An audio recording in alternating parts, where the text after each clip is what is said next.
Welcome back to part 2.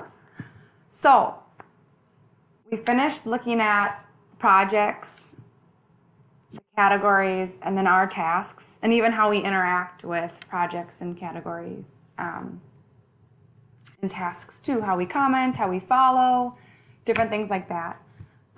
So now on the, say you wanted to see everything that a client has going for them right now, like everything that we're working on Zayo-wise for them. So click on Client ABC on the left. So it says projects, but again, we just kind of want to ignore what Asana uses for terminology because we created our own terms within Asana to make things really easy for the Zayo way. So if you click on, there'll be a long list of Asana or of Zayo clients on the left, but for this one, we just have our client ABC, and if you click on this, you'll see, oh, okay, they also have a new blog post going. You know, we were looking at the example of the new product brochure for the designer, but see, we have another blog post, and as a designer, you might not know that they have that going on because it's just a copy element if there's not much design for it, or if any. So, but that will help you just kind of get a feel. Maybe you'll be working on some projects, a number of projects for a client, and they overlap or whatnot. So it'll be helpful just to see everything if you want this kind of macro view of everything. So just about done. We would love it if everyone had at least one way of receiving notifications from Asana. And how to do that, you'll go up to either be your picture or it'll be your initials, but you'll click on this and then you'll go to My Profile Settings.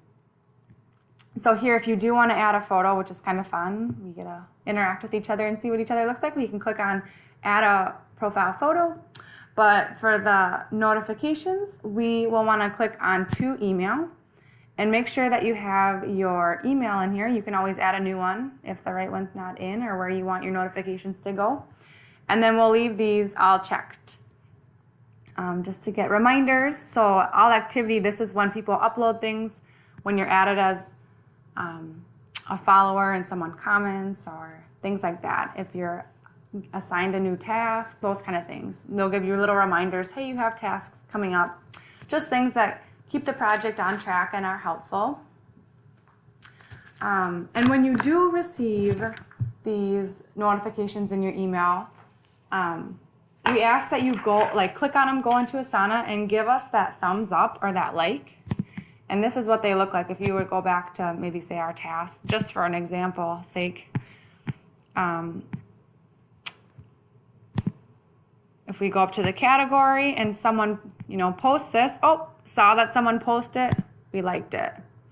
And this is helpful because if someone comments or does something that they're kind of waiting for you on, this is a nice quick way to signal that you've seen it, like you got it and you're working on it. When you don't do a thumbs up, then sometimes we're wondering, have they had a chance to see it yet? Do they even know that they've been assigned a new project? Those kind of things.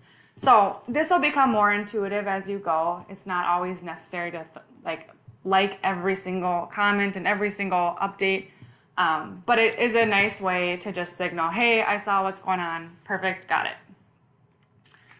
All right, so just a couple other odds and ends now with Asana. If you like shortcuts, not much of a clicker, but like tapping on the keyboard, we added a link to Asana shortcuts, and this is just, I pulled up the website. There's tons. So a lot of ways to move quickly and effectively. Personally, I don't use these, but I'm sure they work. So last search feature. So say, for example, we heard, hey, that client is working on a blog post, or hey, I need to go back into that blog post because now I need to write copy for it. You can, even though you're not assigned any tasks on it, you can just go up to the search bar, type in blog post or what you think it might be termed as, and click on it. And then here it is, here's the project. There's nothing built out for it, but you would see everything here then. Now you would now be on the project page. And then, let's see what's next, odds and ends. This guide isn't an exhaustive list on every single thing on what to do in and outside of Asana, but it is a good basic guidebook for how, if everyone followed kind of these guidelines, how effective and how easy it would be to use. So yes, you'll probably notice some things that it's like, oh, this isn't in the guidebook, like is there direction on this or is there direction on that? There's other guidebooks that we have for Asana, and so for the sake of just working on client-based projects, just know that all the other stuff is taken care of or likely not a big issue, and this is kind of all that we really need to focus on. And then last, we do have at the end, the last page of the document, there's a lot of other links to videos that Asana has made. They're much shorter than these ones, so maybe you want to review those also, but they do not use the same terminology. They don't use project, category, task. They use task, subtask. They use all sorts of different terms, clients versus projects, section titles that can be really confusing. So if you do want to review some of those videos, we totally encourage you to go check them out. We posted the links obviously for a reason, but if you are getting tripped up with the terms, just focus on what they're showing visually and you should still be able to find the answers that you're looking for. Okay, I think that's it. Thank you so much for your patience. This is coming up on, what is it now? 22 minutes, so woohoo! Okay, thank you very much for watching, and if you have any questions, of course, you can always ask Sam or any of the project managers. We would love to help, and yeah, woo, go team.